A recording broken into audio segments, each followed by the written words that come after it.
যুক্তরাষ্ট্রের টেক্সাস অঙ্গরাজ্যের অস্টিনে ঘটে যাওয়া ভয়াবহ বন্দুক হামলার তদন্তে উঠে এলো চাঞ্চল্যকর নতুন তথ্য।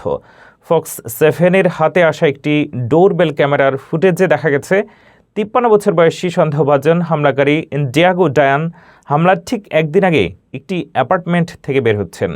গত 1 মার্চ অস্টিনের একটি বারের সামনে অতর্কিত গুলি চালিয়ে 3 জনকে হত্যা এবং 14 জনকে আহত করে এই হামলাকারী। পরবর্তীতে পুলিশের গুলিতে সে নিহত হয়। তদন্তকারী সংস্থা FBI জানিয়েছে, ডায়ানের গাড়ি এবং শরীরে এমন কিছু আলামত পাওয়া গেছে যা এই ঘটনাকে একটি সম্ভাব্য সন্ত্রাসী হামলা হিসেবে ইঙ্গিত করছে। বিশেষ করে তার পরনে থাকা পোশাকে আল্লাহ লেখা সম্বলিত ধর্মীয় বার্তার উপস্থিতি বিষয়টিকে আরও জটিল করে তুলেছে।